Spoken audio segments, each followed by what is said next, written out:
Yes.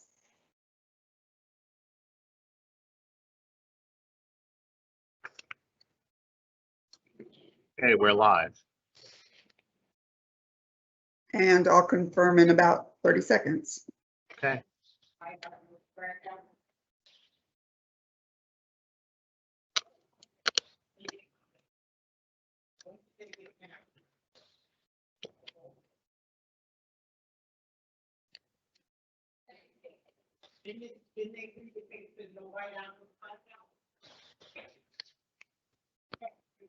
Amanda, can you mute yourself? Thank you.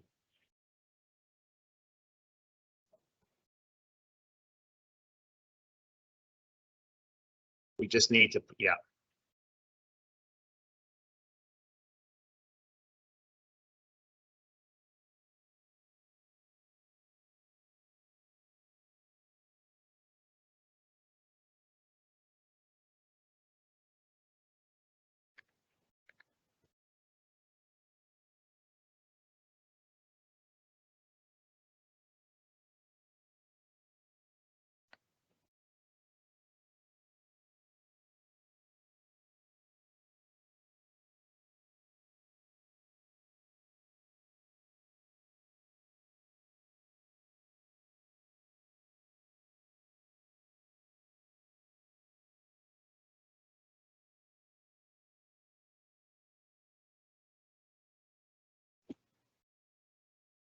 The only screen I'm seeing, I keep getting the July 6th, the first part. I keep getting the first part on the web. I haven't been able to get this part yet.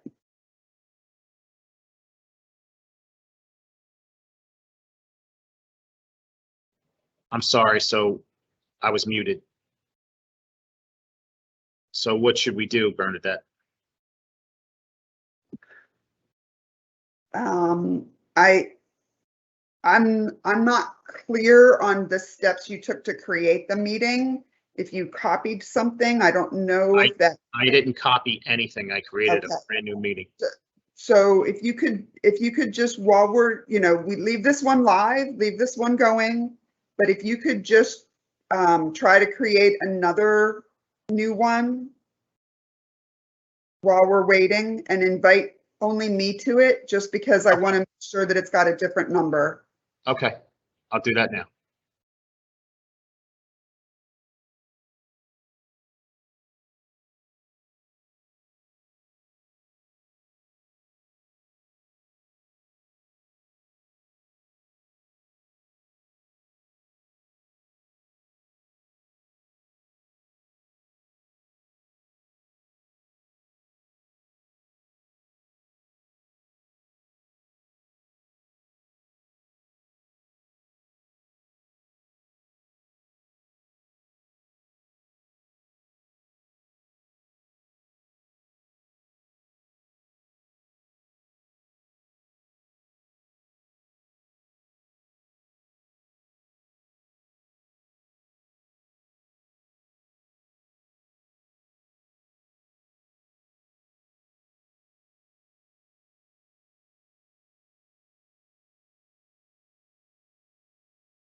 I just sent out the invite, Bernadette.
Just a reminder, we're going to be starting shortly. We are live, so when you're joining the meeting, please make sure you mute yourself. And keep your screen off until we're ready to start. We had to put up a new virtual hearing because we inadvertently ended the first meeting. So we had to put a new link up, and we're trying to get the link updated on the website. Anyone having trouble with the link, please use the following link: http://jcnj.org/VBH. Thank you.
Council President, are we ready to roll?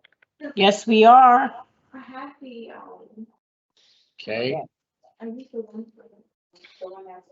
Everyone that's in on the meeting, if you can show your camera. Put your camera on and your mic on to make sure we're good to go.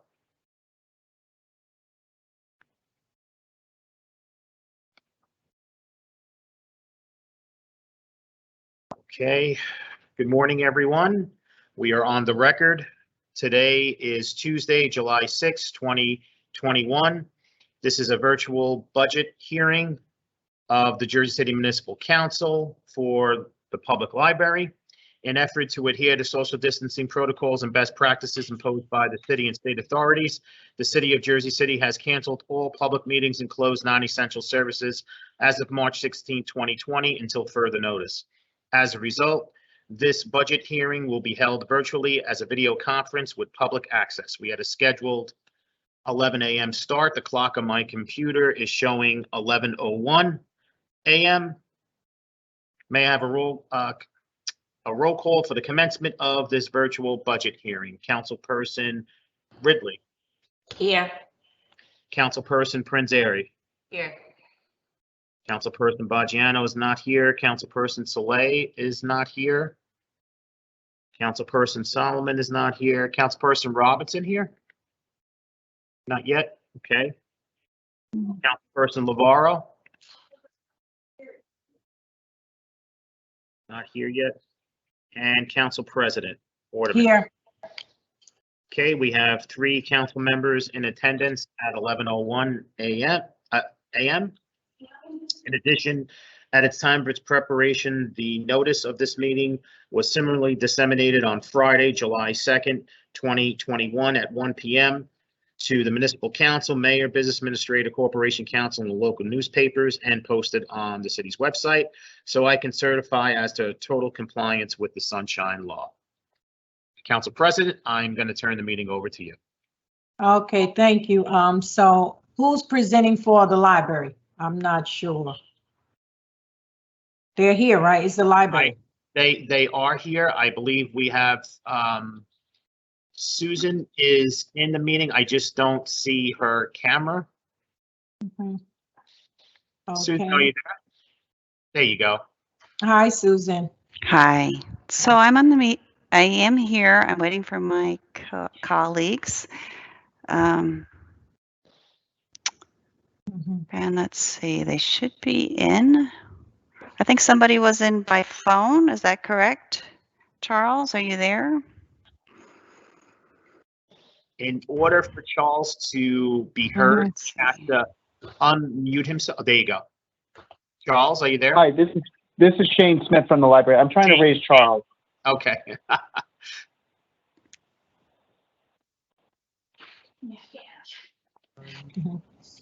Okay, so Okay, Susan, if you can identify yourself for the record, so then everybody knows who you are. I'm Susan Lazary. I'm the co-interim director of the Jersey City Free Public Library. Thank you, Susan. And we have Shane Smith on the call from the public library. We also have Kyle Greaves from budget. We have Desiree from Marte from the council office. We have Carmen Gandula, and councilperson Labaro is here at 11:04 a.m. So now we have 4 council members in attendance at 11:04. Susan, if you're having issues with your staff, I mean, you did send a presentation to us and we can try to share our screen. Correct. And I see that my co-interim director, Hussein Oda, is here. Hussein, could you introduce yourself, please? Hello, good morning. I'm Hussein Ode, Chief Librarian, and I'm currently Interim Director with Sue. Good morning, everybody. good morning. You can hear me? Okay. Yeah. Yes. I don't know why I have 2 screens or 2, I don't know, but something. But I just contacted my IT guy, so he will come. So Okay, you see me twice. okay, I don't know who's gonna start the presentation, Susan or Odom or Chad, so. Charles will be, is Charles here? Charles, are you there? Charles is the one who's gonna start it. I just Oh. spoke with Charles. He's coming. He's having some trouble joining, but he's almost with us. Okay, Council President, this is Councilman Navarro. Is there a presentation that we should have received? yes, I I don't just have got it. it. Oh, you just got it? Yep, So So, presentation, I'm sorry, the presentation was emailed on Friday to all the council members. just got it. Oh, hang on. Thank you.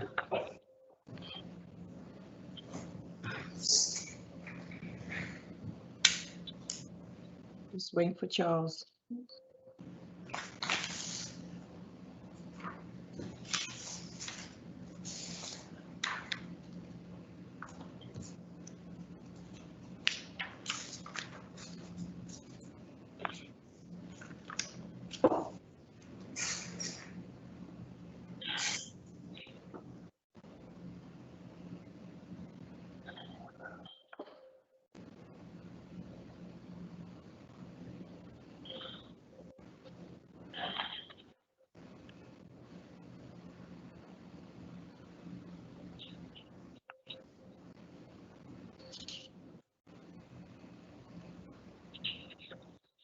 We still waiting for Charles?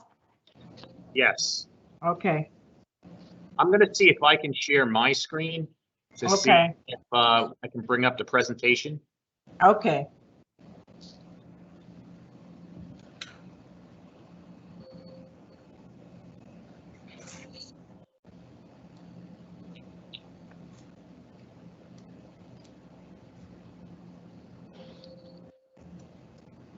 Can everybody see that?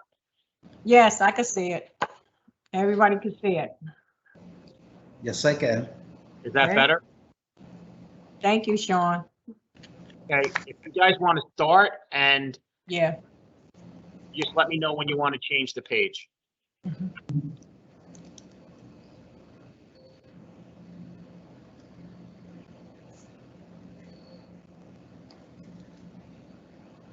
Could one of y'all start or y'all need Charles to start?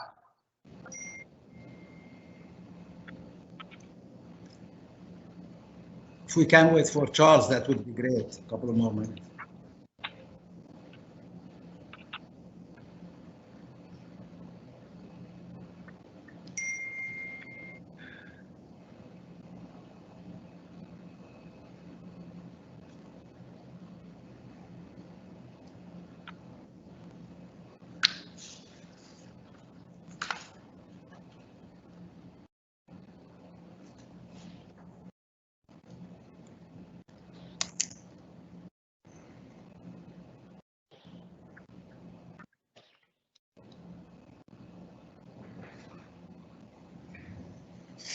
I memorize. Yeah. Okay, I have to screen it, I memorize. Okay, all right, thank you.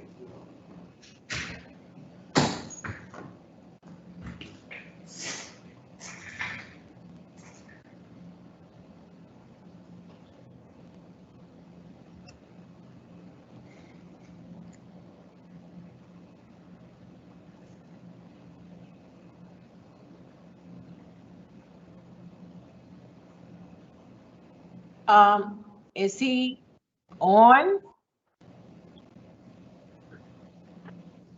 Is Charles Try- on? What's the situation? I'm gonna try to call him, give me a second. Susan, could you do the presentation? Susan, yes, I will. I will start. thank I am very sorry that, well, there's always a glitch with the Yeah, that's technology, so That's we true. apologize. And we'll start the presentation, and then Charles will come in. So thank you for meeting with us today. Once again, I'm Susan Lazary. I'm the co-interim director at the Jersey City Free Public Library. I've been here, it's coming on a year, and I have to tell you that I love Jersey City. I love Jersey City Free Public Library. I couldn't be more excited about this library system. It's cutting edge, it's serving the public, it's really an exciting place to work, and I'm just so happy to be here. So let's go through our budget request for 2021. The next slide, please. Okay, so we just want to go over some key performances for the past year and coming into this year. Of course, things changed last year, but the library really stepped in. At that time, Jeffrey Trezak was the director, and we really had to switch or really transform the library system into virtual programs. With that, we provided also some digital resources to the community. So we also lent out hotspots. That was a big part of last year. We were able to issue library cards, digital library cards, over 2,000 in 2020. And then additional ones, it's going strong this year in 2021. Virtual programs, last year we did, and actually I could update this number, it's almost 75,000 views last year, and it's going strong this year. So last year, really, we concentrated, of course, on the virtual programming. Also with our collections, we did a lot of e-collections. If any of you, I hope you all have library cards. If not, we will get you them. But we have a lot of things now. We meet our patrons where they are. And of course, last year they were on their phones. So and that's how they could connect to us. And we have a vast number of digital resources, and we were able to lend them out that way. So we really were last year able to serve the public and continue our services virtually. But now, of course, in 2021, we're able to provide more services. And the next slide, please. So now going into 2021, we've opened up as far as providing services, computer services. Patrons can come into the library. And starting last week, we actually opened all locations for full days. Patrons can come in and now browse. They can use the computer. They can return their library books. They can scan, print. We're basically going full function. The only thing that safety is not allowing us to do right now is have patrons actually do in-house sitting at the library. They are able to come in, use the computer, and sit at the computer, but it is for a limited time. Throughout this process, safety, of course, for patrons and for the community and also for staff has been number one, and we are in constant communication with the health department in Jersey City. So all these protocols, just with leading up for the opening last week, we met with the health department, we went through everything. You know, we have the plexiglass, we have the PPE. Jersey City's been very good helping us with that so that we could open to the public. In addition, we are having programming. As I said before, we have programming virtually, but now we've expanded that and we have programming in the parks and also on site. For instance, some of the locations have, you know, like the sidewalks or their parking lots. We're able to do some programming that way. But for the summer, we're really focusing on the parks. So it's practically every day we have a program for families, for the children's, the students in the parks. So we're able to do that. Here's just some numbers there on that slide as far as our digital circulation. Last year it was over 130,000 and it's really going strong. The other thing with the digital collection to note is that we're able to do, you know, multi-languages and really do world languages through our digital platform. So it's really a way to connect to actually new patrons that way and really present our diverse collection that way. Okay, so I think next slide. Yeah, so this slide really concentrates on the fact that that health and safety of the community and the staff was paramount, and that we really went forward in an intentional way to set up our procedures and our protocols. And we would like to thank the city because we really relied on them. They really did some of the great work as far as putting out protocols for safety. So we modeled ours.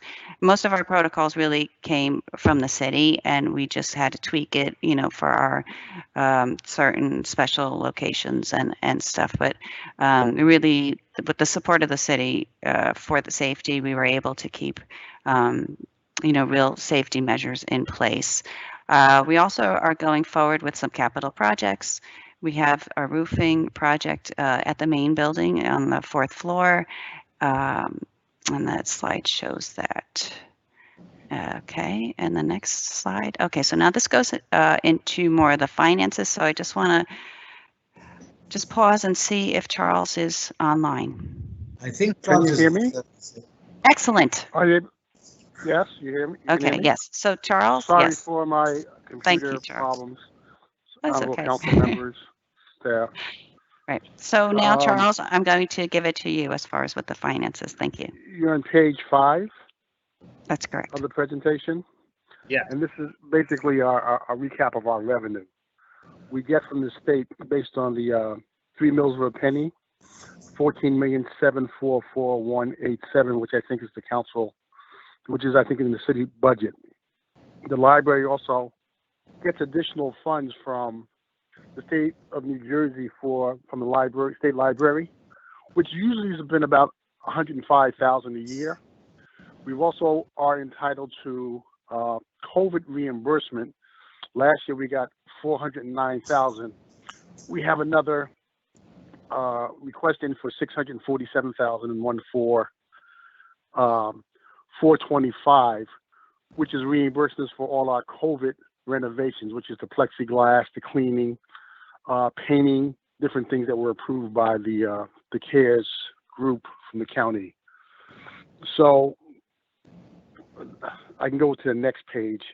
You know, as this page basically showed the comparison of what our funding was over the last 5 years, 6 years. So on page 6, if you don't mind going to page 6, this is a recap of our current staffing levels. To date, we have 121 people, full-time and part-time. And because we are not fully open, we had hoped to hire more people, but right now things are in a freeze motion. So this is where we are now, conducting, as Sue mentioned, virtual programming and limited visiting from the public. The next page 7 is our organizational chart. To date, this is our temporary formation as we are waiting for a new director. The next page is kind of a breakdown of expenditures we expect for 2021 for personnel, facilities, our patron services, and our administrative spending. And of course, this is in progress, so we're subject to change, probably on the facility side. And if we can hit our personnel target, we will probably achieve this number with salaries and healthcare.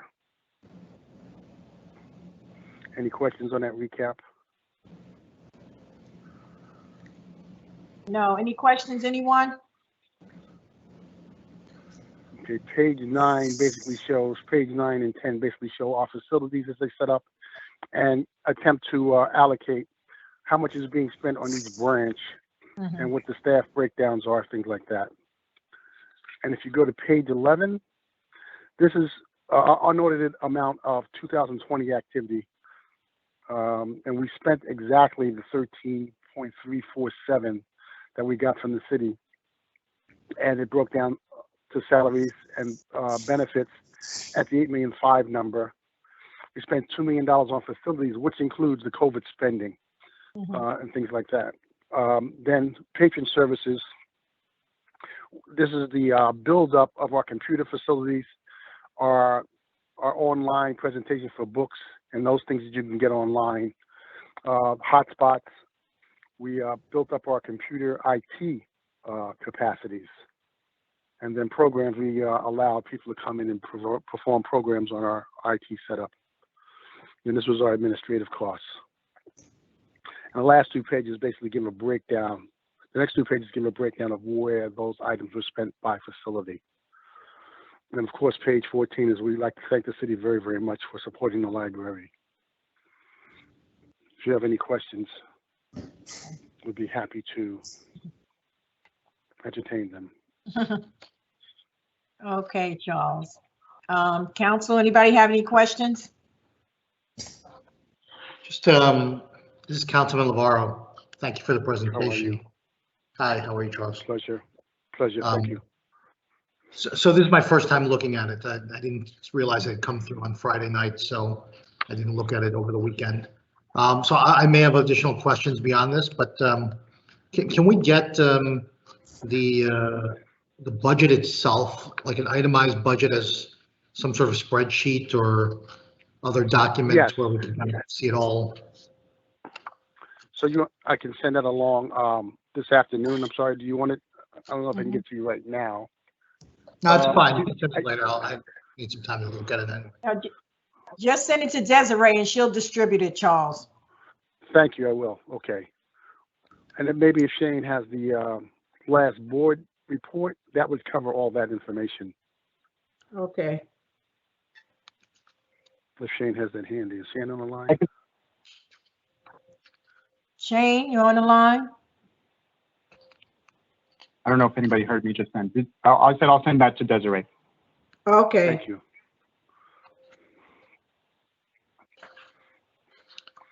Anyone else? Go ahead, Rolando. I'll just ask, I have a more of a general question around given COVID and everything else that's going on here, but what is your current level of coordination with Jersey City Public Schools with regard to service delivery and the like? Sue or Hussein? I know we're doing virtual interactions with the schools, and we're supporting some students that don't have hotspots with hotspots.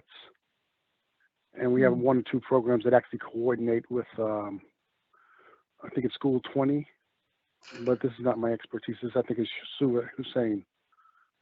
And we're currently doing summer reading program, which is basically for, mostly for the children of Jersey City, since, school is over. So we're doing the summer reading program, which will include in parks and sidewalks of the libraries, as well as virtual entertainment, educational, and games, etc. with summer reading program as well. We've also done we've done extensive outreach with the schools during this time. And actually, I think for the library, this is the most connected they've been to the schools. So the virtual format has really been an opportunity for the library to do outreach and connect with the schools. during the school year, we did do Fun Fridays with students, and we partnered with the Liberty Science Center also. And at one of our programs, we had almost 2,000 students participate. So it really was an opportunity really to connect to even more students from, from this virtual platform. And also that with a few of the schools, we've done virtual tours of the library too, and that outreached, I think, close to 600 students. So it's the beginning of a wonderful partnership with the schools, and I'm sure it will continue. And we have a staff that's dedicated just to school outreach, and that was created this year. Sorry, Can you say it again? You said somebody's dedicated to school outreach? To school outreach, correct. There's one specific individual or We have a department? team that, but yeah, but that's like a newly formed, and from this, it's just going to keep going forward, and with concentrating even more partnerships and programs with the schools.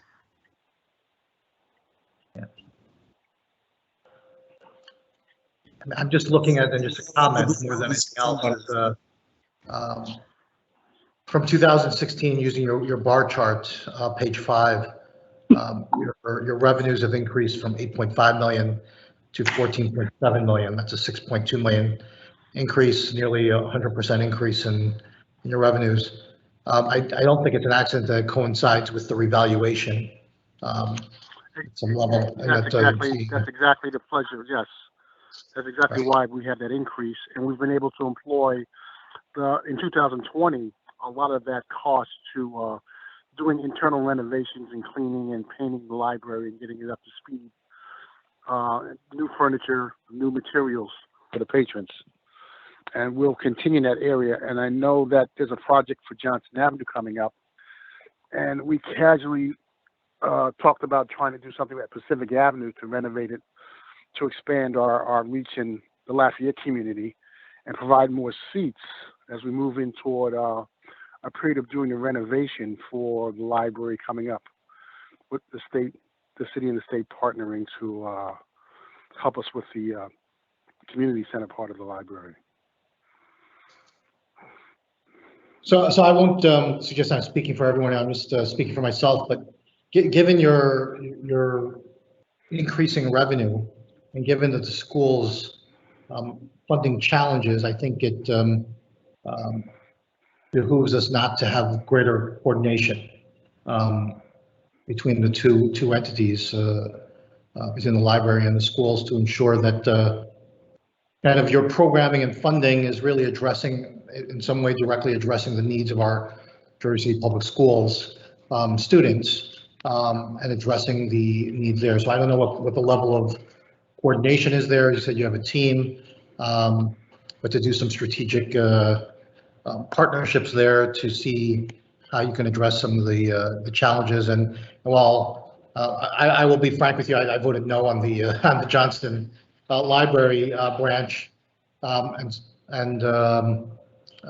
I'd love to see more resources kind of going to other areas of the city where we can see where we know that our youth, our students have been having academic challenges, and now with funding challenges at the schools, those challenges only become even more pronounced, I think, at some level, unless we're able to coordinate our resources better there. So I would just encourage you and urge you to look at that strategically, particularly as you look to bring in a new executive director, to look at those things. And I believe somebody from the school sits on the board, and I'm not sure how active they are, but they probably want to look at that more strategically. That's my opinion about doing that, and trying to coordinate more closely on the needs of the Jersey City Public Schools. Well, certainly Dr. Walker has sat in on most of our board meetings and has actually given us a lot of access to do school programming. So that, as Sue has mentioned, is an increasingly important objective for the library, to join in with the schools. As we stepped in to make sure that students who didn't have computers or hotspots were able to at least get hotspots so they could access their school year. So we've been trying to pitch in where possible. And yes, we have had a long, at least our history with the school system has been always rounded out as one of the members of the school board is always on our board, trying to direct us how to help the schools. Usually, historically, we've done after-school programs with the schools, where everyone else gets Casper. The library didn't get Casper, but every library facility had a homework help project in the past. So we're not strangers to the school system, and we will step in where possible.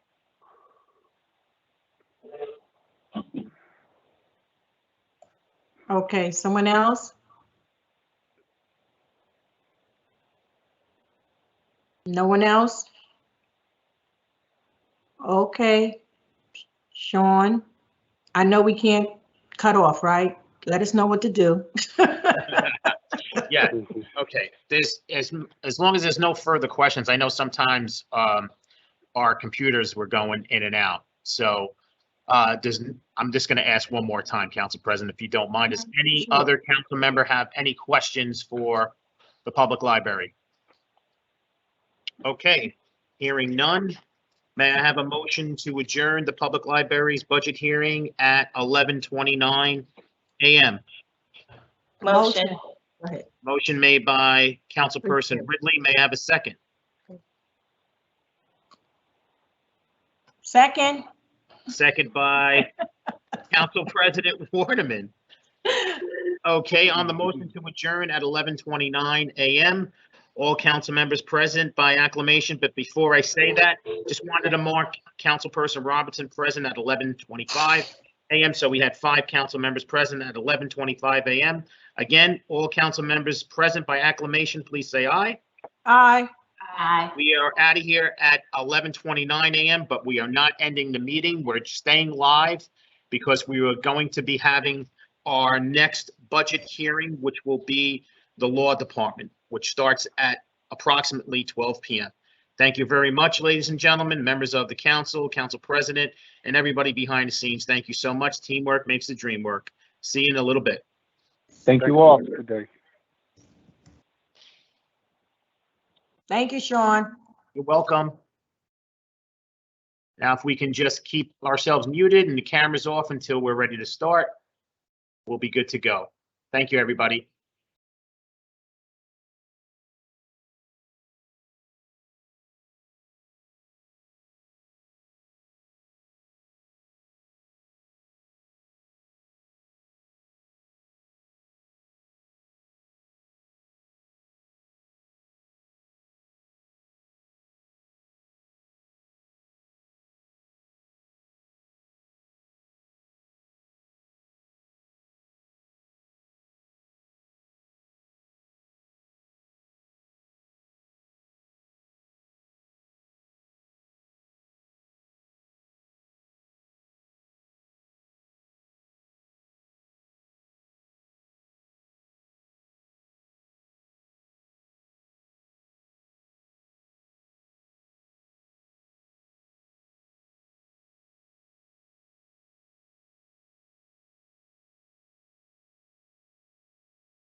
Council President, are you ready?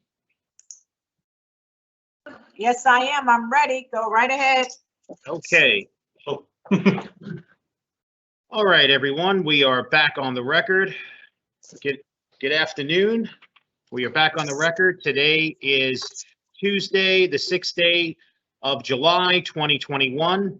This is a virtual budget hearing for the Department of Law. In effort to adhere to social distancing protocols and best practices imposed by the city and state authorities, the City of Jersey City has canceled all public meetings and closed non-essential services as of March 16, 2020 until further notice. As a result, this council virtual budget hearing for the Law Department will be held virtually as a video conference with public access. We had a scheduled 12 p.m. start. The clock on my computer is showing 12:01 p.m. May I have a roll call for the commencement of this virtual budget hearing? Councilperson Ridley. Here. Councilperson Prinzary. Here. Councilperson Baggiano should be coming. Councilperson Saleh, it's not here. Councilperson Solomon's not here. Councilperson Robinson. I'm here. Thank you. Councilperson Lavaro. Here. And Council President Waterman. Here. Okay, we have 5 members in attendance at 12:01 p.m. In addition, at its time of its preparation, the notice of this meeting was similarly disseminated on Friday, July 2nd, 2020 at 1 p.m. to the Municipal Council, Mayor, Business Administrator, Corporation Council, and the local newspapers, and posted on the city's website, so I can certify as to our total compliance with the Sunshine Law. Council President, I'm going to turn the meeting over to you, but before I do that, we do have, this is a virtual meeting for the Law Department, so we have the Law Department Director and Corporation Counsel, Peter Baker, here. We also have Desiree from the Council Office, and we have Kyle Greaves from Budget, and Carmen Gandula is also on the call. If I left anyone else out, you can identify yourself for the record. I greatly appreciate it. And Council President, I'll turn it over to you. Okay, thank you, thank you. Well, Peter, you can start with your presentation and we'll ask questions afterwards, okay? All right, thank you. Before we get started, can everyone see and hear me? I can see you, yes, Okay. and I can hear. All right, very good. So, thank you, everybody. I hope everyone had a good holiday weekend. How are we doing this as far as, are we sharing the slides or are we putting on the Yes. screen? Okay. Sean and I guess Desiree, how do we want to go about that? Do you want me to share that or? So I don't have a copy of your presentation, but if you can share your screen, and Amanda will allow you to share your screen. Okay, do I request control? Sorry about the technical question. Yes, yes.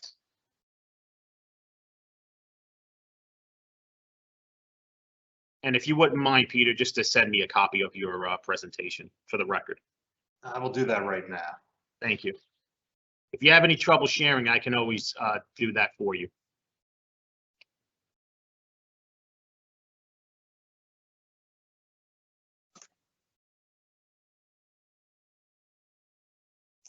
All right, appreciate everyone's patience here.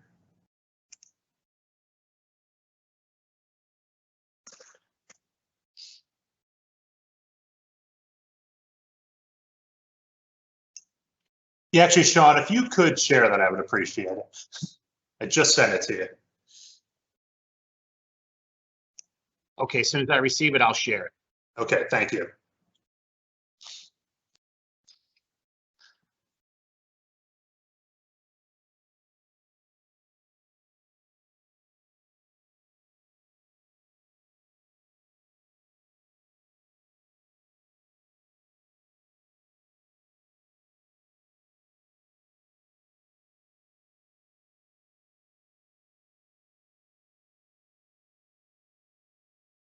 Okay. All right, very good. I beg your pardon, that should say 2021 budget presentation. Nevertheless, I guess we can go to page 2. We simply have the overview of the departments. There's the section and the departments. There are no changes here from the previous year. Page 3.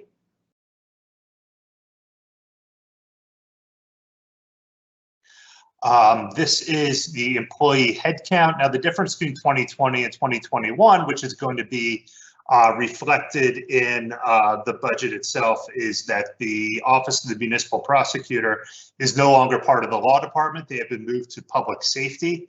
So there will be a substantial cut, not only in expenses and payroll, but headcount for the 2021 number. And I can circulate the numbers of the current 2021 headcount if everyone would like.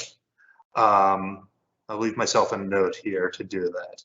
But clearly, you know, the Municipal Prosecutor's Office was a substantial portion of the Law Department as far as personnel and staffing. So that number will be substantially lower 2021 and going forward. Next page. And as you can see here with the new table of organization, the previous table of organization had the prosecutor's office in it. It's obviously no longer there. So the structure is essentially very similar to how it was prior to the municipal prosecutor, because that was a self-operating subsection of the office. Does not change any of the reporting structure apart from just that one section. If there are any other questions, I can answer them. Otherwise, we can move on. Go ahead, Peter. Okay. So the key initiatives, I think, obviously, the COVID-19 pandemic has been the big story for all of us the past year and a half. So I think that has been one of the main roles of the law department, is providing, legal advice and assistance to the city on its operating budget, personnel, et cetera. In addition, helping the Human Resources Department with its transition to a new Human Resources Director. We've continued working on the 6th Street embankment case, as well as a number of other long-term projects, particularly the Bayfront project and the ongoing remediation at the Garfield Avenue site. Not to mention some of the higher stakes litigation that we've been dealing with, including the payroll tax litigation, which we are currently still waiting to hear from the state Supreme Court on as to whether they're going to accept this petition for certification. There were briefs that were just filed last week by all parties. We should know more, I would imagine, by the end of the summer on that front. Nevertheless, we can continue to collect that tax. So if there are any other questions, we can move. If there aren't any other questions, we can move on to the next page.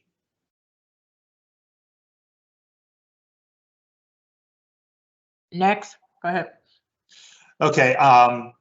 We're seeing a lower number here in 2020, and that is carried over to 2021 as well, simply by virtue of the COVID-19 pandemic. The courts have been operating at a much lower capacity. I think that number there for favorable verdicts and trials is incorrect. I will get the correct number for everybody, but I believe there was one bench trial that we had that we prevailed in. We got a successful verdict on that. So I think that number should be 1 and not 14. I apologize for that.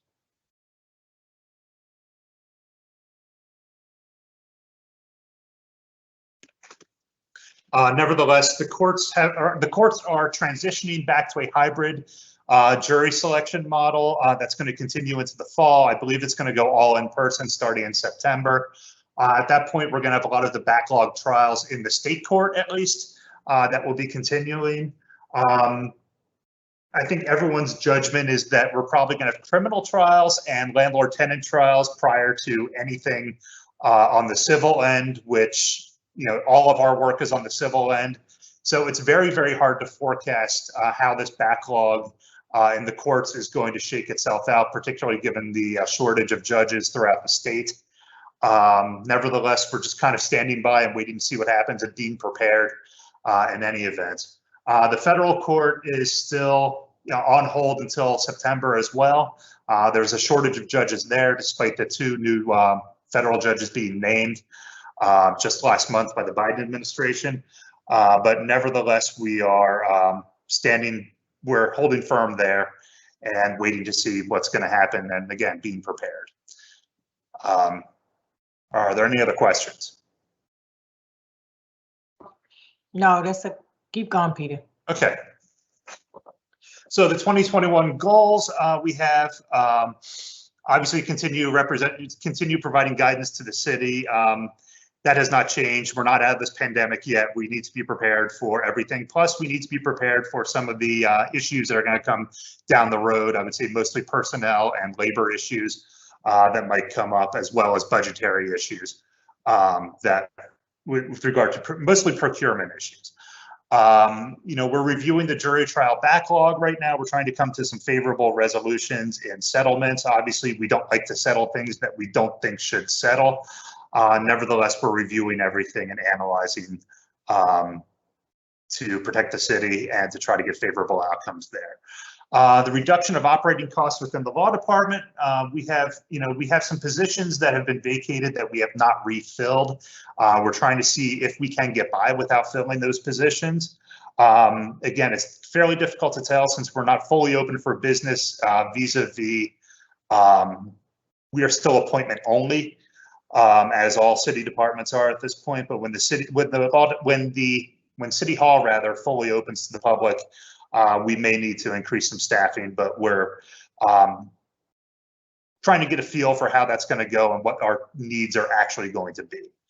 The promotion of diversity and inclusion philosophies throughout the department, hiring and procurement. We've met with Soraya Hebron and the Division of Diversity and Inclusion to discuss procurement issues, not just for hiring issues, but also for outside counsel and other vendors that the law department has to retain.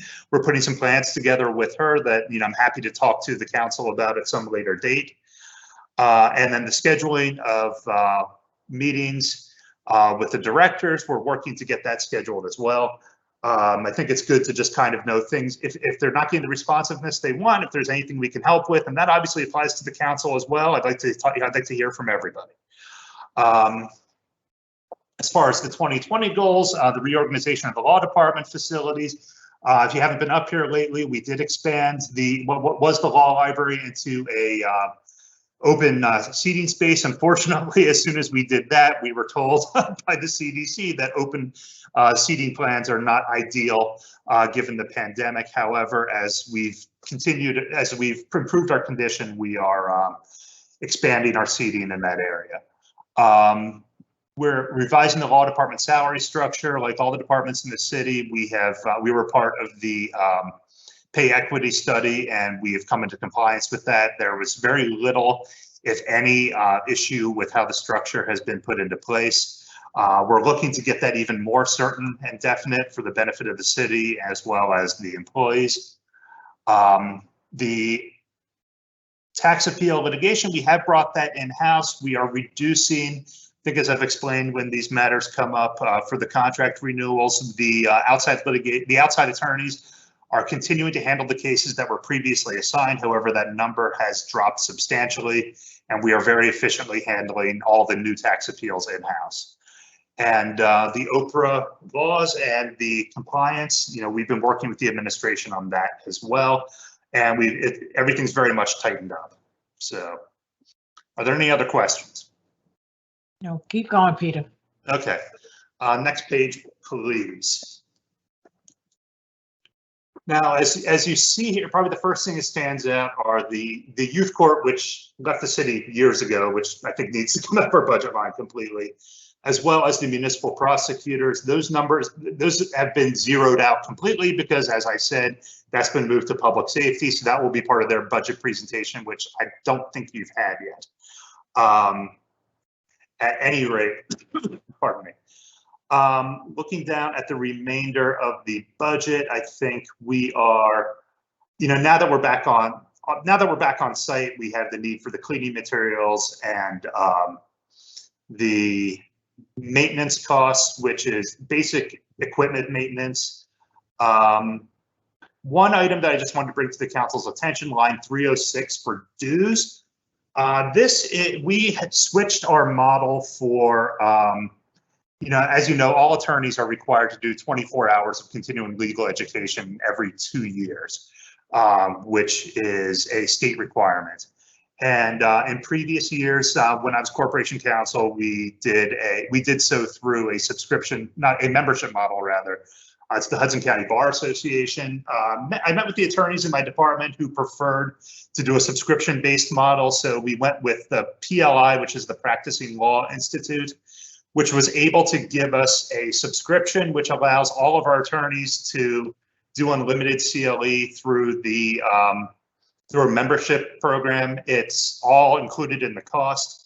And what we were able to do there, the reason we have that number, which is higher, is because we negotiated a per head rate for all of the attorneys who work for the city, not just the law department, but some of the attorneys who are in other sections in the city, which would include the municipal prosecutors, the municipal judges who still have the requirements for CLE, as well as some of the employees such as Director McLaughlin, Scott Carbone, John Hallinan, Dinah Hendon, who are attorneys who work in other sections, who do still need to have that kept up. So the rate that we got for that was just under $15,000.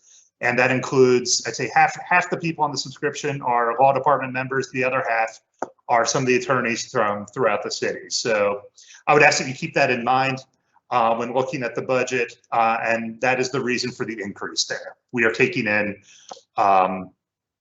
some budget, I would say some expenditures from other sections and departments there. And then parallel to that, we have the training budget, which has been centralized in-house with the law department, with human resources rather. Professional services, obviously you can see we went above that on the expended budget. I believe our ask last year was 900,000, so we were fairly close to what the ask was. We are resolving some of the cases that we have for outside counsel, plus I think the reduced expenses with the tax appeals, which had been going out. I think it'll allow us to come in around $800,000. If the Supreme Court appeal is accepted, we'll likely be relying on the briefs that were submitted below to the appellate court. So there will be preparation that will need to be done for the Supreme Court argument, but it won't be as substantial as the actual brief writing that went into the appeal on this. And line 314, those are our expenses for the LexisNexis service, which is our legal research service that is necessary for all of us to do our jobs. So that went up slightly over the previous year.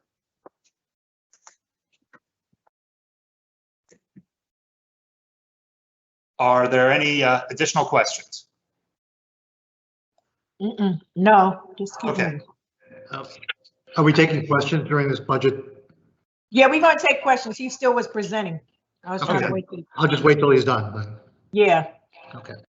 Okay, next we have, the petty cash furniture, which, that's simply to replace some outdated furniture that we have here in some of the offices.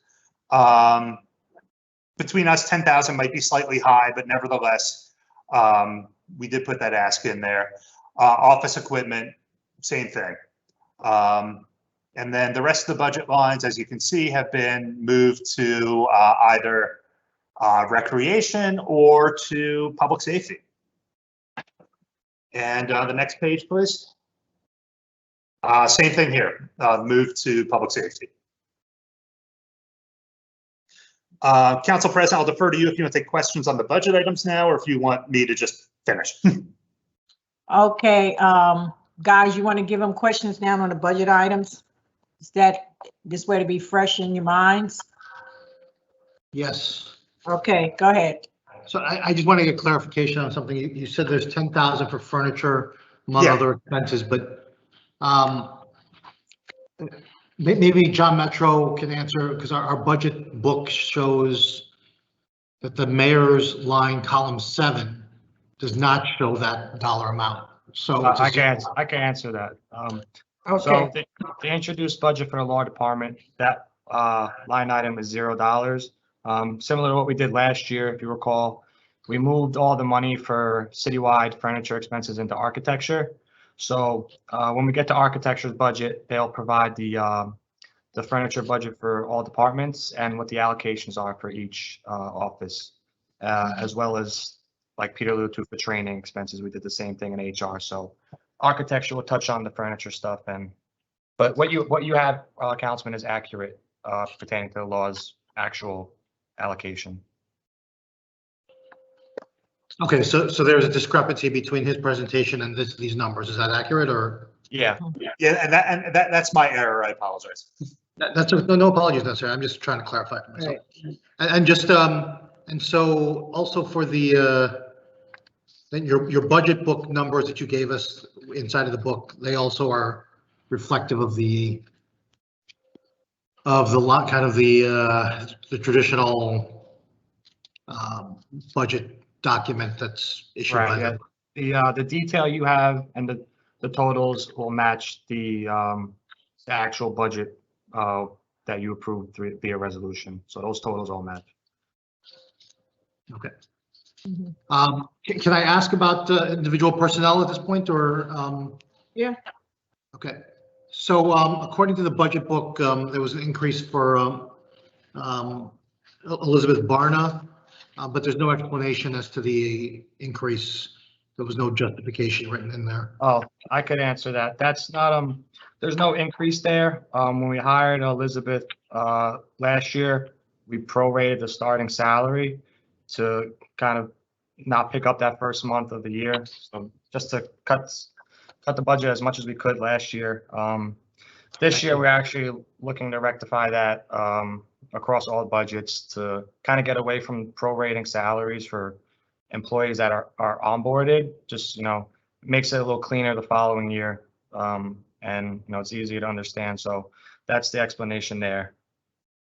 Right. Elizabeth started in February of 2020. So it would be about, it's probably, my guess is a 1/12 difference in salary approximately. But her annual salary has not changed from last year to this year. Okay.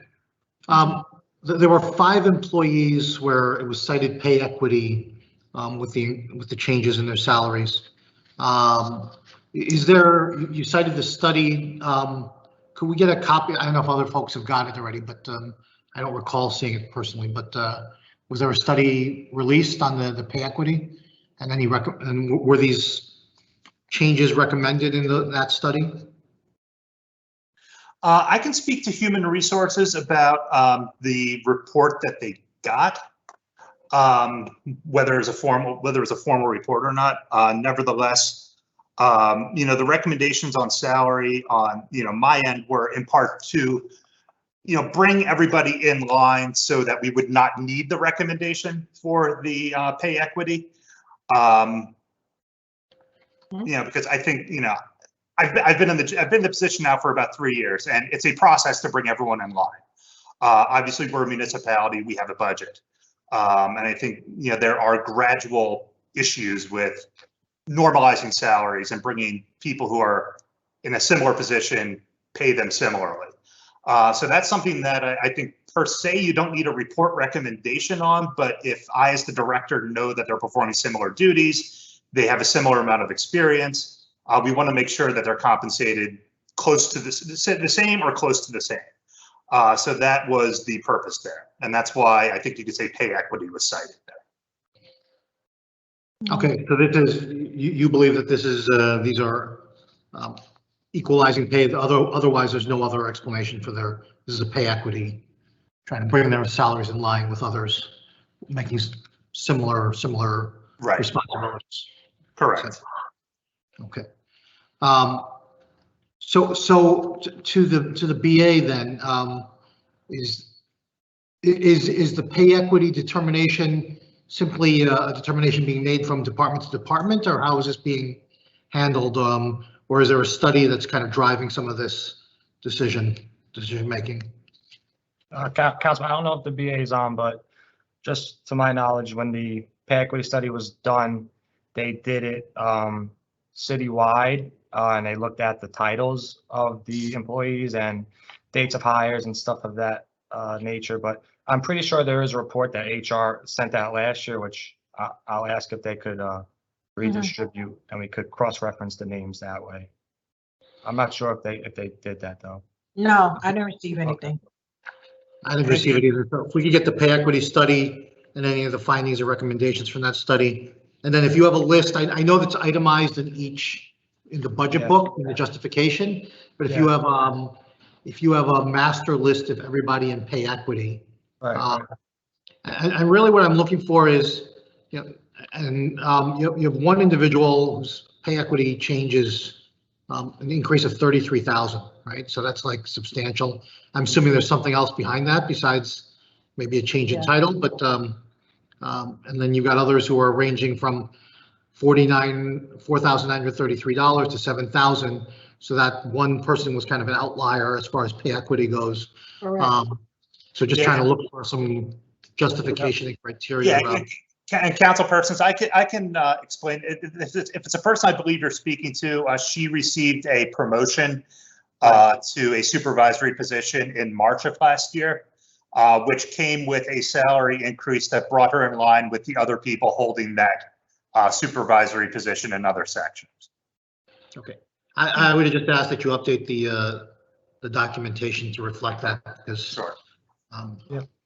That there is a promotion. That's what I figured. I didn't realize till I saw your org chart that she had been promoted to head of the groups. Right. And I did request that HR give us that report for all the changes, basically everything personnel related, and HR could hopefully on their end, when they generate that, include the justification. I'm not sure how it's processed on their end, but just the way I do is when we put these workbooks together, the information that we're putting on are either coming from the departments or they're coming from me, based on what comes to me through status forms. So HR would have, the official record. There could be clerical errors on my part here or on the department's end, but whatever HR provides should be what we go by, and we'll make those updates in the notes, if there's any differences. Great. So let me just ask this question here. So when HR present, they should basically have all the information concerning the pay equity for every employee? I would hope so. They should have record of that. Because I thought the study was meant to try to bring everybody up to the standard.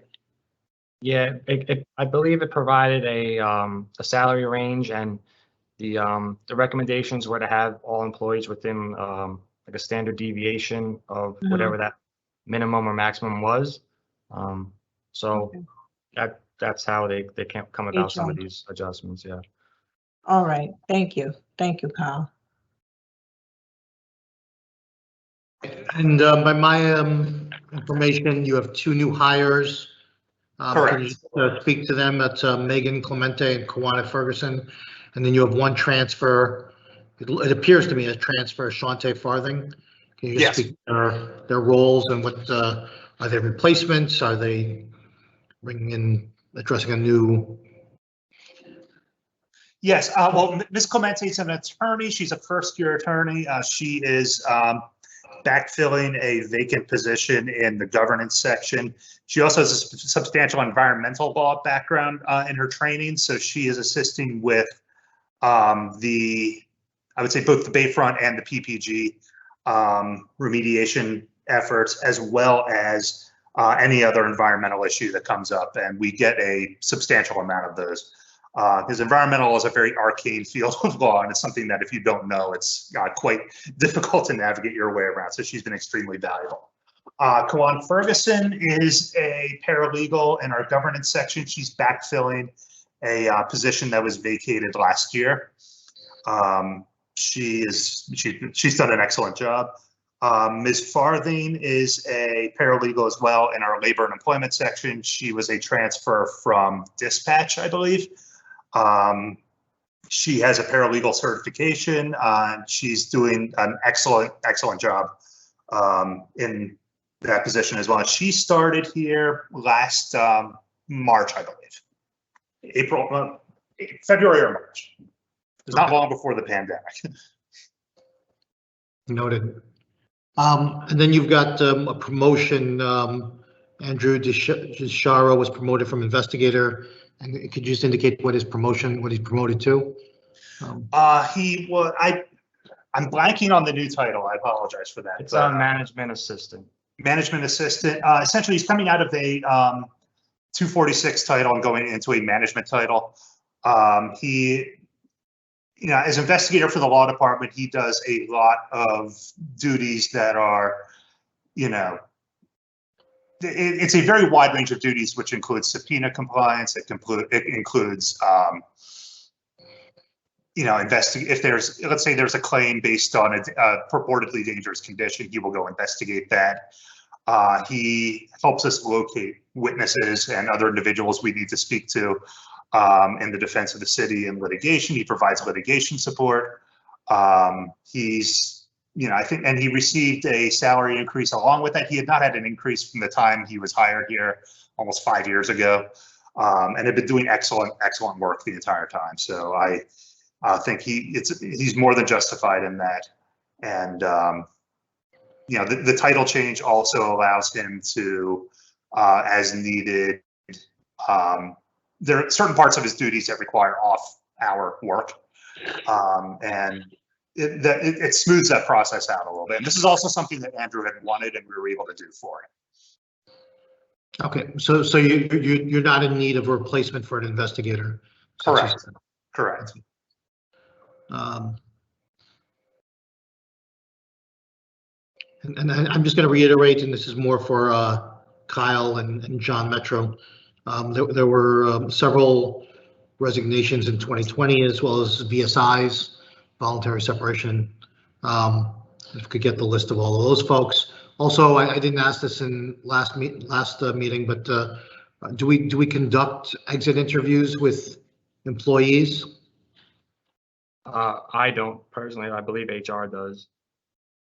Okay, I'd like to request for folks who VSIs or resignations as well, if there's any exit interviews and information about that. I'd like to see what employees are saying as they leave Jersey City, as they separate, I should say.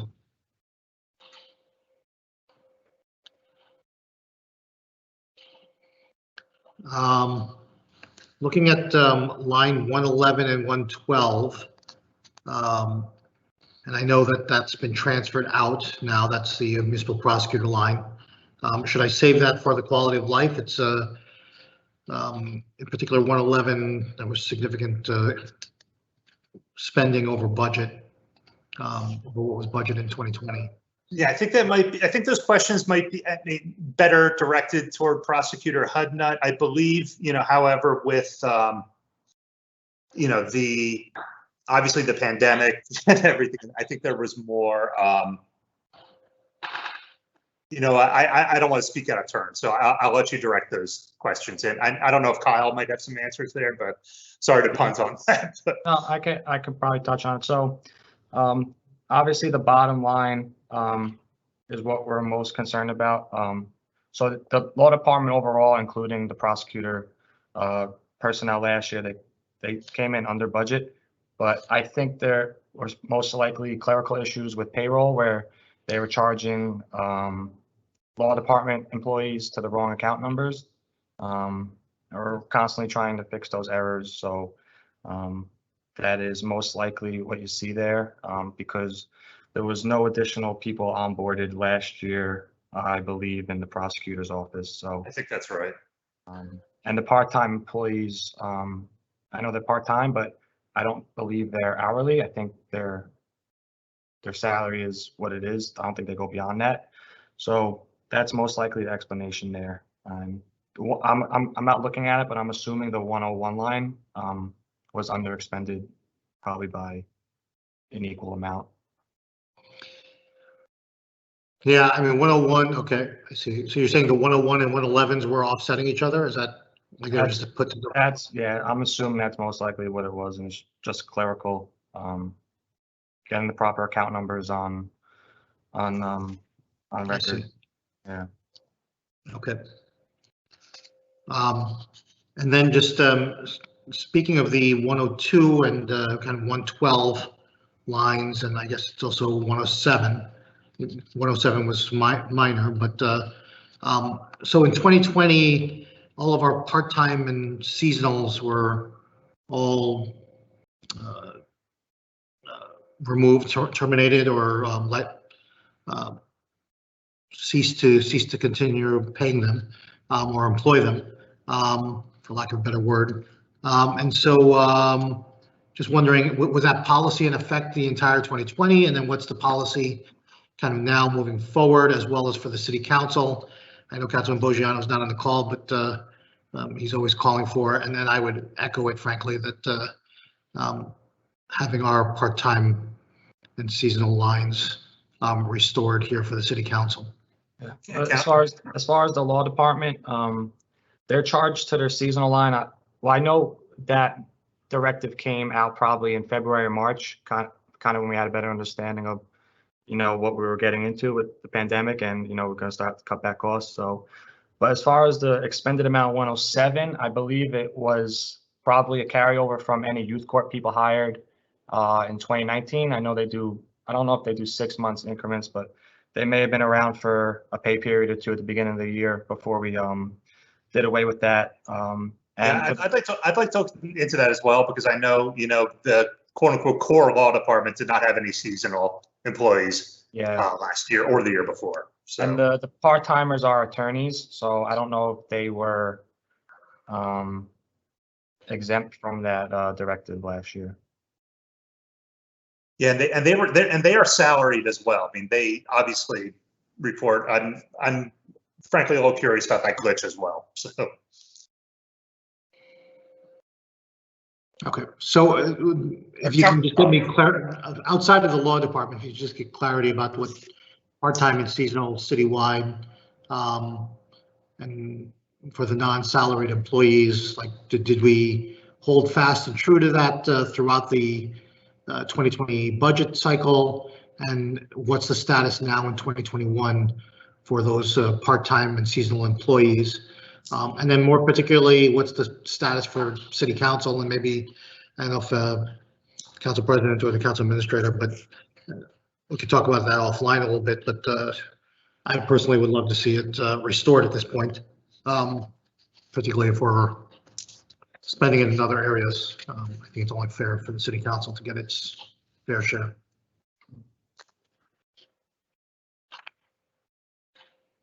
All right. Any other questions on the budget changes?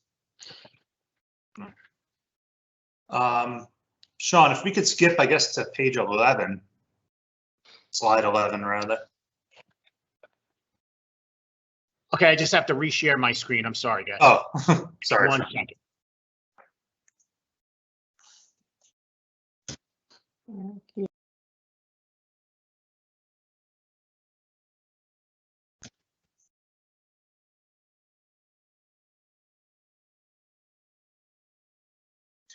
Okay, and yeah, this is pretty straightforward. I think, we've already, as I explained earlier with that subscription model for the legal ed credits, we've taken care of that. Last year we did have some pay equity and employee retention increases. We'd like to try to do more in the coming years. I know a lot of government agencies in recent years have, increased their attorney salaries, and, we are in a, it is a market, and if, we are unable to pay them, someone else will. So, we're going to look to try to, take care of people as far as that goes. As far as backfilling the 3 vacant attorney positions, we've filled 2 of those already. Nevertheless, I anticipate a couple more coming up in the coming months that, we're going to look to backfill as needed. And then, like I said, some of the merit increases and retention increases for not just attorneys, but staff as well. We are in a market here, so we're trying to retain people and reduce, training expenses and learning curve and having to do that come with turnover. So.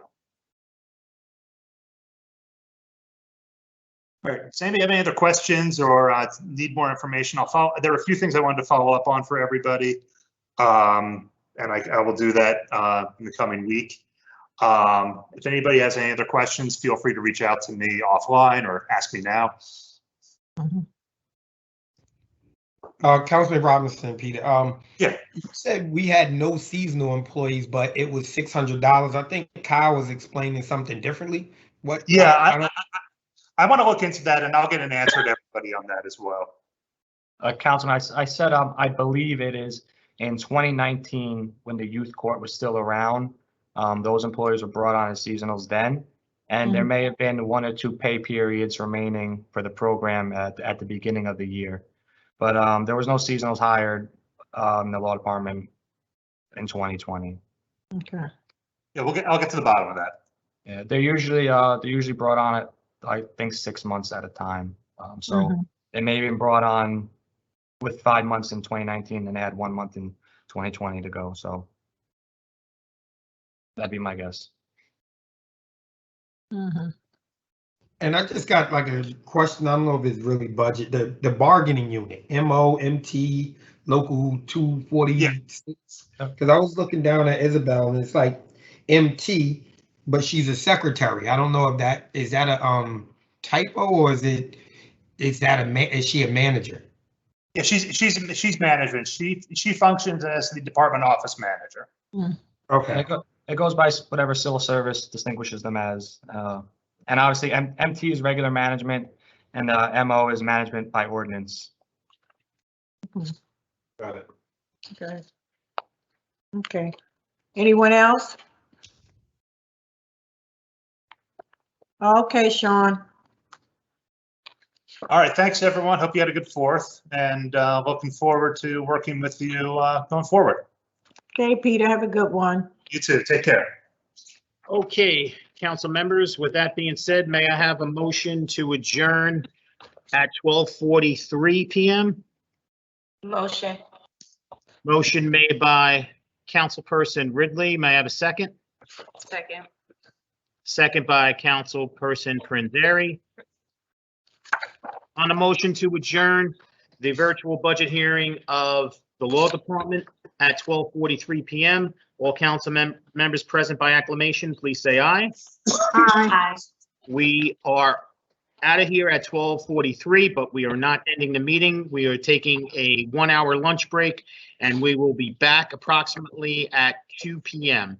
Thank you very much, Council President, council members, everyone that was here, all people behind the scenes. Teamwork makes the dream work, and I will see you guys shortly. If we can just turn off our cameras and our audio, and we're going to put up the sign again saying that our meetings will begin approximately at 2 p.m. Thank you so much.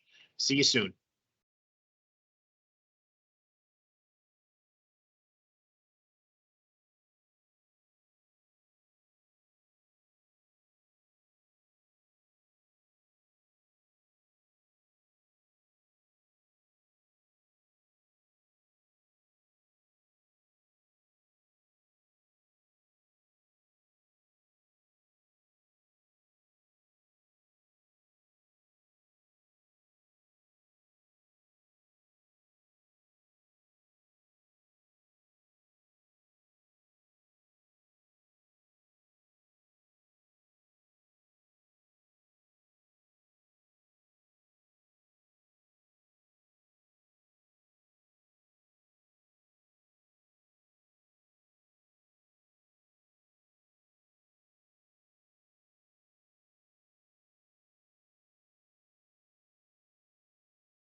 Council President, are you ready? Ready? I'm ready. Alrighty. Mr. Tolosa, are you ready?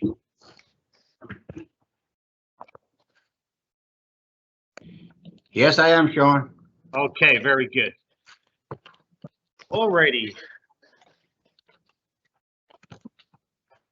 If I could just find my, there we go. Hi, Ed. How you doing? Okay, Hi, Council President. How are you? Good. we are on the record. Good afternoon, everyone. We are on the record. Today is Tuesday, July 6, 2020. This is a 2021, sorry. I said July 6, 2020. I meant to say, excuse me, July 6, 2021.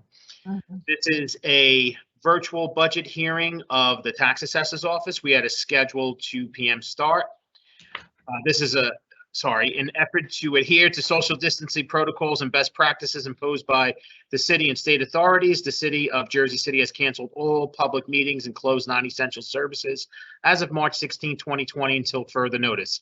As a result, this council virtual budget hearing of the tax assessor will be held virtually as a video conference with public access. We had a scheduled 2 p.m. start. The clock on my computer is showing 2:01 p.m. May I have a roll call for the commencement of this virtual budget hearing? Councilperson Ridley. She's not here. She won't be for this one. Okay, no problem. Councilperson Prinzeri. She's running late. Okay. Councilperson Baggiano, not here yet. Okay. Councilperson Soleil is not here yet. Councilperson Solomon will not be here. Councilperson Robinson. Jermaine? Okay, go ahead. He's probably coming in. Okay. Councilperson Lavaro. Not here. And I know Councilperson Rivera will not be here. And Council President, you are our lone council member so far. Okay. That's fine. Go ahead, Ed. All right. It looks like this is I'm gonna sorry. be I'm sorry. like this is gonna be a short budget hearing.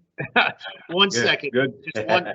Good afternoon, everybody. Wait, Ed. Oh, Go I'm ahead. sorry, Go ahead, Ed. Sean. Give me 1 second. So in addition, at its time of its preparation, the notice of this meeting was similarly disseminated on Friday, July 2nd, 2021 at 1 p.m. to the Municipal Council, Mayor, Business Administrator, Corporation Council, and local newspapers and posted on the city's website so I can certify as to our total compliance with the Sunshine Law. We have with us today our tax assessor, Ed Tolosa, and we have Carmen Gandula and Kyle Greaves with us, and Desiree and all of the members of my office that helped me out during meetings in the background. So I'm going to turn it over to the council president. Okay, go ahead, Ed. Just start your presentation. If there's any questions, I'll ask them at the end. And if any Okay. other council people join, they can ask the questions at the end. Okay? Go ahead. Okay, thank you very much, Council President. Let me speak about the overview of the office. Of course, our office is responsible for seeking out real estate properties, both exempt and taxable, in the city. This total rateable that we come up every year, of course, is used for the extraction of our annual tax rate. In other words, whatever the rateable we come up, whether it decreases or increases, it has a direct impact on the tax rate that we have for the city. Now, in order to accomplish this, of course, there is an attendant cost, or there are attendant costs. In addition to the taking care of the rateables every year, we also take care of the 7 improvement districts that we currently have with the city. From Wait, Ed, I don't want to interrupt, but is there a presentation with this that you're going to present, or? If you want, I can share the presentation on my computer. This if way that the would be public. easy for you, Ed. Yeah. Okay, this way the Okay, public can see something if they choose to. I'll take care of that. So I just wanted to mark Councilperson Robinson present at 2:04. So we have 2 council members present at 2:04 p.m. I will share my screen. If any council member logs on a little late, just please text me your time that you arrived into the virtual meeting, so then I can record your meeting record your time for the record. So I'm going to turn my camera off and my mic off and share my screen.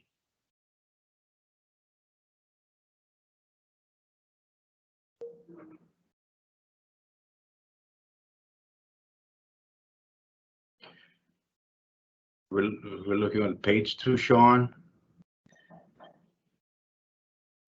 As I mentioned about the overview of the office, in addition to basically finding out the real estate properties in the city, both exempt and tax exempt properties, we are also taking care of the 7 improvement districts we have currently in the books, from the Heights area, which is basically the Central Avenue SID, going to the downtown area, the historic downtown. We have one by the waterfront, and the Jackson Hill, and the last one we just had was the West Side Avenue improvement districts. As I said before, in accomplishing all of this, of course, there are some attendant costs.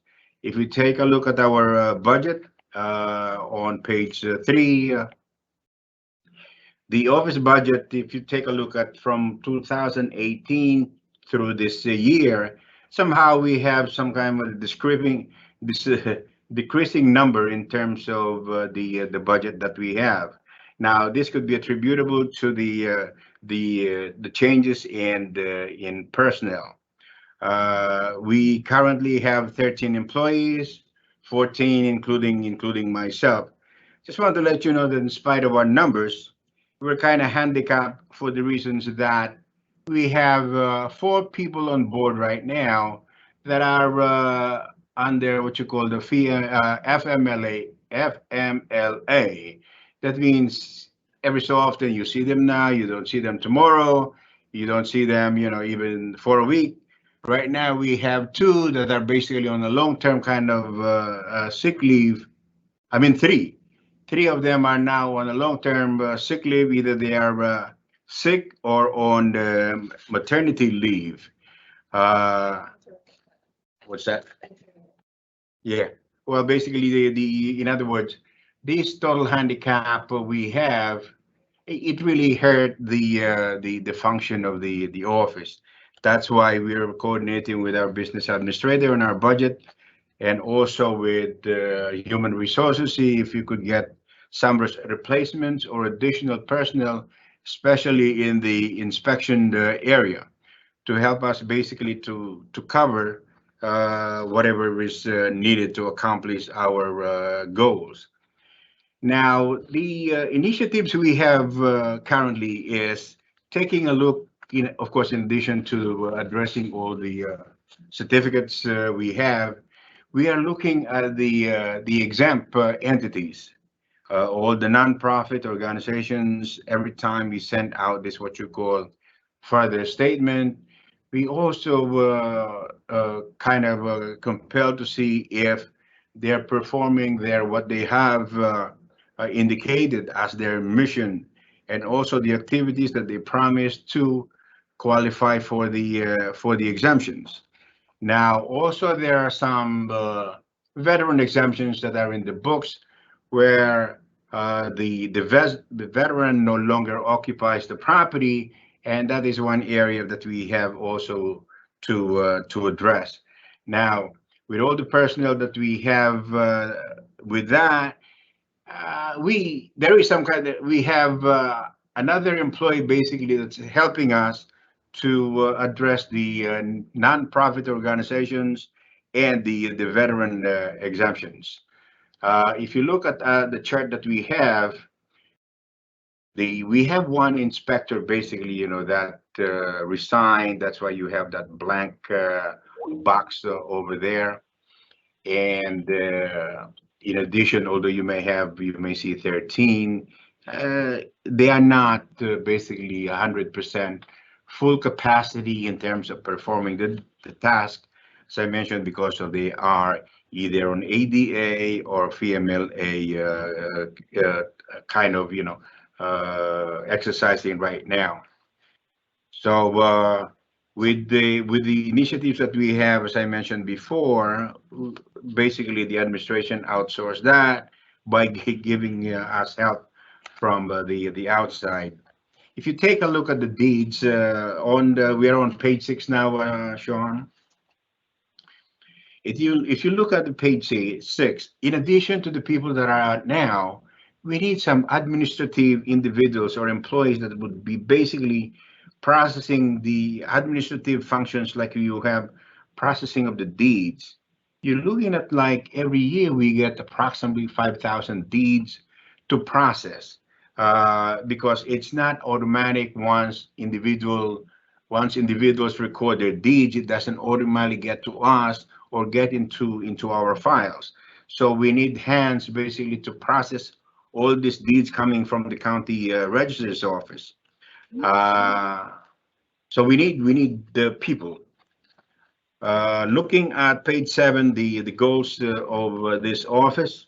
As usual, we always take care of the rateable we have for the year, and basically that's the main function of the assessor, in addition to the additional or ancillary service that we provide to the people. Some of the goals, basically some are, if you take a look, are outside within our purview, because like for instance, when you're looking at the tablets using the new technology, sometimes we are relying on the business administration or from the IT to get the tablets. Now these tablets give us the ability to access the files. In other words, it's some kind of a remote virtual office where an individual who is on the site inspection be able to access whatever information we have on the system. From there on, he could process whatever he has to. He doesn't have to do a summary once he comes back or she comes back to the office, because everything could be done while on the site inspections. The inspector right now, although we require few inspectors or needed inspections, we only have currently one that's out in the field. Imagine processing or doing inspection, no matter how you maximize your time, when you're looking at 5,000 COs, certificate of occupancies, and everything coming to the office, there's really no way that you will be able to accomplish that without additional personnel. Now, the certificates, COs, and everything, this is only one aspect. We are also looking at the appeals that we have currently. The appeals between the county and the tax court, you're looking at 5,000. All the appeals, the ones that never been inspected before, of course, have to be visited to make sure what the current condition of the property is. So I hope, based on the amended request we have on the budget, I think we'll be able to do something. As as I mentioned on the amendment or on the budget changes that we have, if you take a look at page, actually we are now, if you look at page 9 going into 10, although we have 7.56 increase in terms of the total budget from 2020 to 2021, there are additional expenditures basically that were not in the books when we introduced our budget. On page 10, you can see these are the items basically that were never in the books before. One thing we're requesting on the overtime, which 65, and then mayor's budget is looking at 30. So we're requesting to restore the additional request that we have. On the professional, because the reason why we need additional money for this, not only that we have to fight hard in terms of maintaining our rateable. For 2021, this is basically the basis for the 2021 rateable is the 2020, which is basically a pandemic year. When you're looking at what the impact was of the pandemic for the 2020, like the mom and pop stores, you're talking about the commercial properties, whose a vacancy from 5%, you look at the data, sometimes they have like 20, 25, even 40% vacancy. That would hit hard in terms of defending the appeals. So what we would need is additional time for our assessors and all the inspectors additional time basically to accomplish that, because the limited time that we can afford within a day may not be enough to accomplish all the objectives we have, what they need to do between the permits and the appeals, because every time you have an appeal, of course, you have to go out there. The what is also not included in the initial budget that we requested, we requested 164, although, you know, the administration agreed on that. We're trying to amend that from 164 to 232, because there are, as I said, because there are items that were never included initially, like the appraisal firms that we're hiring at 35,000 each. These basically were just processed in the middle of the year. The civil solutions, although it is on the initial number, and what was missing before also was the CoStar Group. The CoStar Group basically, it's a research company where we can access additional information, what the market shows and what the market indicates, and in terms of trend in the market real estate. These are tools. These are perfect tools for us to make our opinion of value more knowledgeable. And I think hopefully that from 164, the total budget for this professional services would be at 232. If you have any question, I'm ready to answer them then.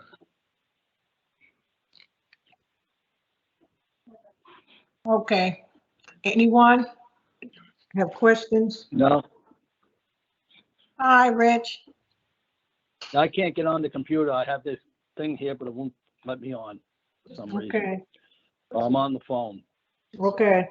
Okay, so Rick, Councilperson Baggiano, what time did you log in on the phone? About 10 minutes ago, 20 minutes ago. I've been trying for the last half hour. I'm going to mark you present at 2:07 p.m. Any other council members present?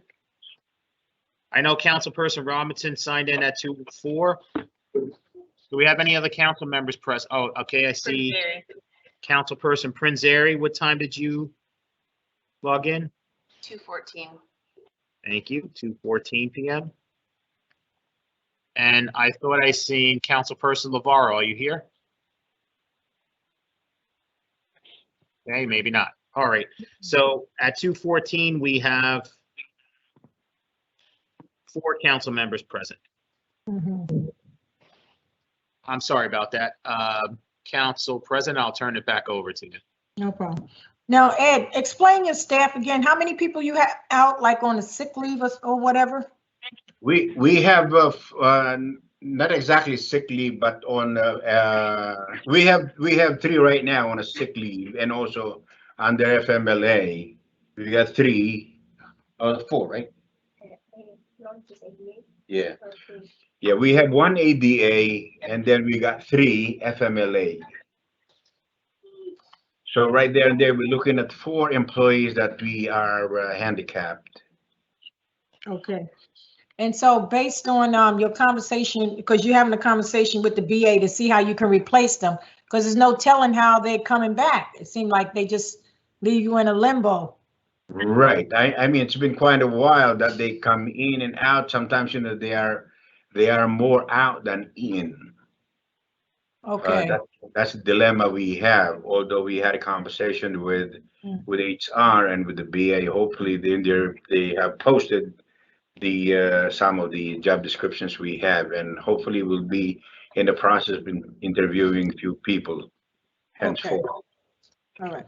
And also, Ed, when it comes to training your staff, is there a requirement based on the state, because you're a tax assessor office, that there's certain qualifications or certificates that your staff must be training yearly? No, we're looking like only a certain background, but the office basically trains, you know, people. All what we're looking for is the ability to learn and the ability of, I mean, the willingness to work. Okay. And of course, a little bit of educational background, you know, that would be a great help. Mm-hmm. The Only- most right now, like we are lacking in the vehicles. When people are using their own vehicle, it has an impact on their insurance. So they are very reluctant to use their own. Right now, we only have one car assigned to us. I know they spoke about carpooling before, but carpooling in the office may not work because you have an inspector that's really out, 7 days a week out in the field. So could you imagine scheduling, that you're gonna schedule this kind of go? Because every day you should have an assigned designated vehicle to function correctly. So at this time with the vehicle situation, so you carpooling or you rotating? There's no carpooling, just one assigned vehicle to us. And on a need basis, I ask people to use their own car and just reimburse them with mileage. Okay. So I'm just asking here. So how many cars do you think that you need to function? Basically, if we could have 4 cars, just, we could have, the used fleet from the city, and 3 basically would be out there all the time. 1 would be, occasional used, occasional in the sense not once in a week. You're talking about 3 days in a week, something like that. Okay. Because a lot of field work is necessary to come up with the data that we need either to pick up an additional assessment. Okay. All right. And so let me ask this question. You saying you need maybe about 3 cars really to function, and you have at least about 4 staff that is not reliable. So in the functioning of those cars, is any of those positions necessary for the cars? I'm just trying to connect this. Well, we can use some of the assistance. We have make the best of what we have right now, absent additional personnel. Okay. So the positions that are out, the 4, are any of them inspectors? They may have the title, but they don't have the capacity to go out. Either they don't have a driver's license or whatnot. Okay, so your people that are out don't need no certain certificates or whatever. I'm just trying to connect this in my mind here, because you need 3 cars, you got 4 people out. The people that are out are really not the ones that are necessary for the functioning of the 3 cars that you need, hypothetically. No, the 3 cars would be used to the people that are working in here right now. Right now. Okay. Qualified to do in-house and field inspections. Okay, so you have that. You have the staff to do that right now. Yes. Okay. Okay. Someone else want to ask a question? No. Okay. I just was curious about that. And so I see when it comes to training, you only put down like 5,500. You don't think your staff need like customer service training, anything like that? No, by the way, because you guys are the tax assessor, and I'm quite sure y'all get bombarded with people. And it seems like to me, anybody that's on the front line always need, once a year to be briefed on how to deal with people, how to deal with customers, just to de-stress, is there anything set aside? Because it's a different time now. People are always, just like the clerk office, they probably would need some avenue to de-stress, because we dealing with public, like the council. You know what I mean? We may need an avenue to de-stress. This is a different time now. People are always pulling on us, and so I'm concerned with the staff overall. Is there a mechanism in place that we have as a city to make sure they get that? I wish we could do that, but Council President, the intent of the 5,000 we have training is basically to pay for the continuing education for the assistant assessors who hold an assessor's certificate, and these are for the seminar. I wish we have money to basically pay what you're talking about. People coming in that they are trained. Yeah. The 5,000 is for the continuing education and seminars that the assessment are, that the assessors would need. And most often the training for the newly hired is handled by HR. Mhm. The one Okay. basically that require like general information or whatever, you know. All right. Okay. All right. I don't have no more questions. Anyone else? I just No, want I to, have a question about something else. But are you finished yet? Is this finished? Any questions for concerning the budget? Because Rich has another question pertaining to something else he said, correct, Rich? Yes, yes. Okay. Yeah, Councilman Robinson here. I just wanted to ahead. ask about 2,300 for the mileage allowance. Is that enough money? Do you need to have more? I know you said you need vehicles, but is the 2,300 enough to cover, a year of people using their own cars if we don't, or if we're not able to purchase new cars? If you look at the mileage allowance that we did before, yes, Councilman, that is not enough.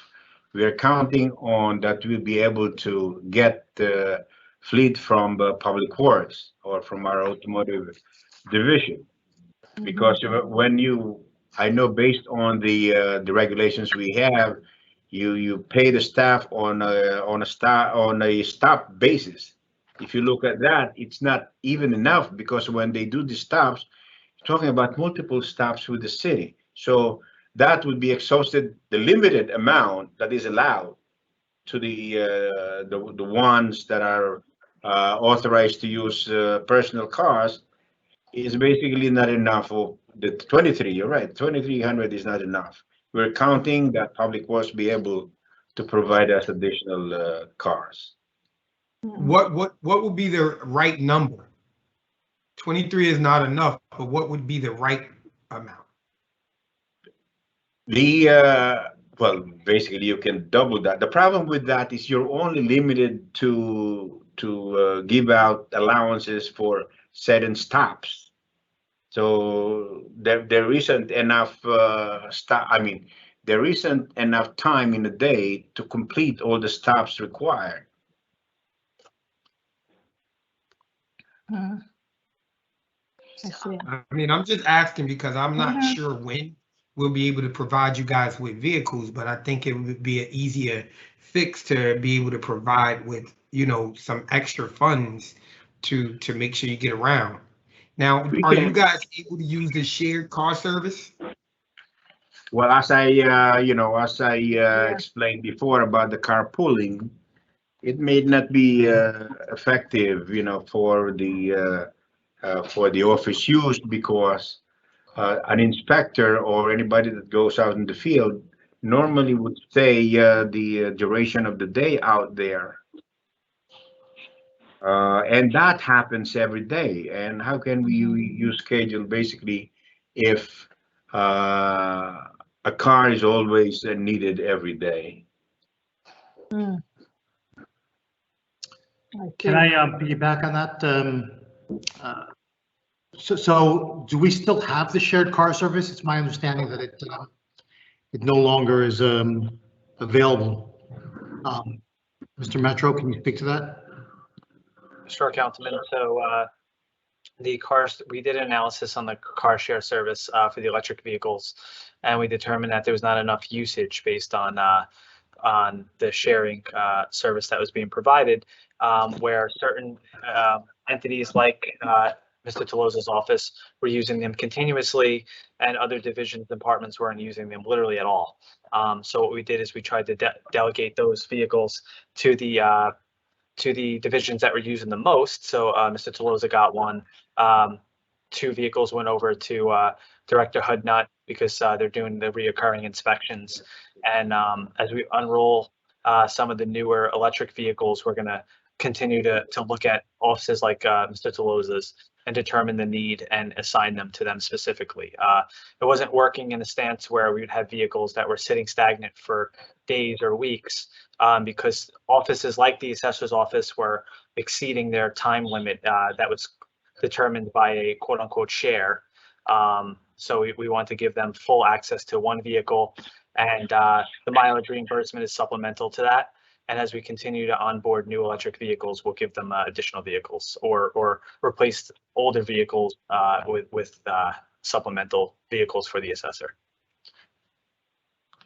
So there's no shared car service currently for any employees? Correct. Divisions share them within the same division, but you wouldn't have a vehicle that's being used by the mayor's office 1 hour and the law department another hour. The law department has the vehicle that's shared amongst 6 attorneys, that type of thing as an example. And when did we end the shared car service program? Probably, well, it kind of stopped during March of last year when people left the offices. They were reassigned to offices that were still functioning through COVID as a requirement. And then some of those offices kept some of the cars and the other ones were redistributed to offices that were in need. Okay. If you could share the analysis Yeah. you conducted to come to that decision, and then just for like conversation here, some of those vehicles that were being shared, not even just at City Hall, but in various department locations, those vehicles had 200 to 300 miles on them over a 6 or 7 month period. But we'll get you the exact data. John, let me ask you a question about vehicles. Because we go out to auction at a certain time to auction their vehicles.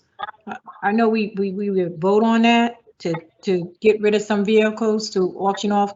There's none decent enough to keep to give to the tax assessor. I don't know the shape of the vehicles, but I know we go auction them. So I'm like, we auctioning, but we still use them. I don't know.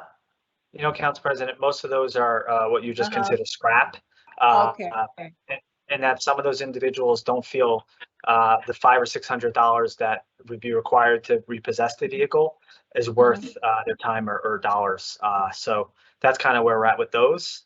But we're happy to take another look at that if there are some.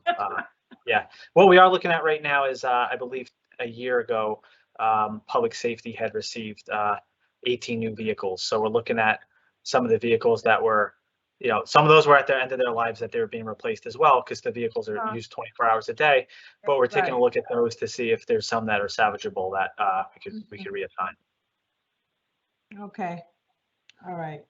Any more questions? I know Rich had one, but it's not pertaining to this year, he said. Can you stop? And I apologize, I was not here at the start. Ed, if you could, you have a new hire, Danielle Killeen. What capacity? No, Danielle basically he resigned actually. He's got the slot on the organization on the organizational chart as being blank. At the time that we did the initial budget request, he was still in the office or still employed. Now he resigned last June. That's why the box is empty right now. Okay, and so are you looking to fill or replace Daniel? Yes, with the conversation we have with the BA and HR, they're supposed to post the wanted ad on the city's website. And from what I understand, once they get those resumes, they would allow us basically to interview them.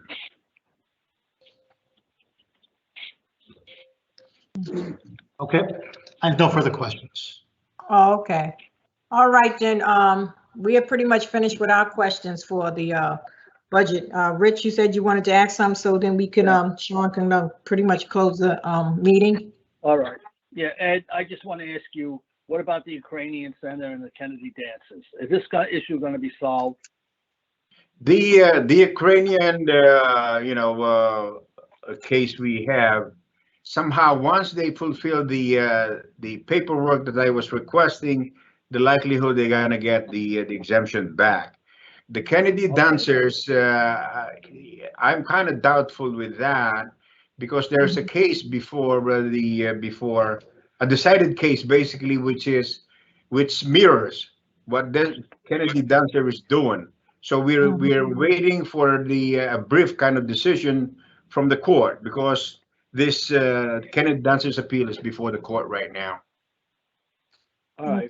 I'll have our law department or in-house counsel basically brief you on the case. I wish they would, all right, because I'm getting calls from many people concerning both of these issues, and it's been going on a long No, time. I understand Kenny Dancers have called everybody, Okay, all right. Yeah, we're dealing with those too. Yeah, have the law department get a hold of me then, Ed, please. Yeah, I will. All right? Okay. All right, Rich. Thank you. Thank you. Okay, Sean. Okay, council members, just for the record, Councilperson Navarro arrived at 2:24 PM, so we had 5 council members present at 2:24 PM. If no other council member has any questions for Mr. Tolosa, hearing none, may I have a motion to adjourn at 2:36 PM? Motion. Motion made by Council President Waterman. May I have a second? Motion, second, Second by Councilperson Baggiano. yes. All in favor of the motion to adjourn at 2:36 PM? All council members present by acclamation, please say aye. Aye. Aye. Okay, we are out of here at 2:36 PM. This will conclude our budget hearings for today, Tuesday, July 6th at 2021. This was the last budget hearing scheduled. So thank you very much for everyone who participated.